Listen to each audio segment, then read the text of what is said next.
দিনাজপুরের নাজিরপুর উপজেলায় লিচু চাষ জনপ্রিয় হয়ে উঠেছে। গত 2 দশকে বসতবাড়ি থেকে ক্ষেতের জমি বেশিরভাগ কৃষক নির্ভরশীল হয়ে পড়েছেন লিচুর উপর। এদিকে মাটির উর্বর হওয়ায় ফলনও খুব ভালো। বিশেষ করে উপজেলার তারাবুনিয়া ও গিলাতলা গ্রামে লিচুর সুনাম ছড়িয়ে পড়েছে দেশ জুড়ে। ফসলি জমিতে ধানের পরিবর্তে লিচু আবাদ করছেন কৃষকেরা। স্থানীয় চাহিদা মিটিয়ে রপ্তানির লক্ষ্যে আবাদ করা এসব লিচুর গুণগত মানও অনেক ভালো। নাজিরপুর উপজেলা তারাবুনিয়া গ্রামের 2 সহোদর হংসীপতি মিস্ত্রি ও হিমাংশু মিস্ত্রি 2007 সালে তাদের 5 একর জমিতে চায়না 3 ও মুজাফফরপুরি জাতের লিচু বাগান করেন। প্রথম বছরই সাফল্য পান তারা। তাদের দেখে এলাকার অনেক কৃষক ধানের আবাদ বাদ দিয়ে লিচু বাগান করেছেন।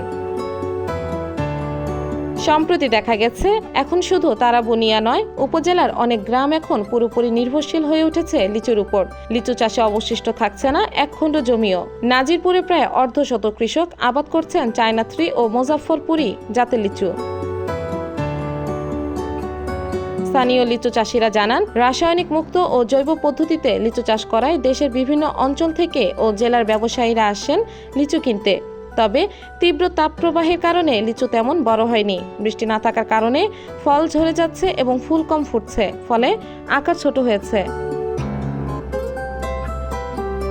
এখান থেকে কিনে ভালো দামে বিভিন্ন এলাকায় লিচু বিক্রি করছেন পাইকাররা। নাজিরপুরের মাটি ও আবহাওয়া লিচু চাষের উপযোগী হওয়ায় আগামীতে এই অঞ্চলে লিচু বাগান আরও বেড়ে যাওয়ার সম্ভাবনার কথা জানিয়েছে কৃষি বিভাগ।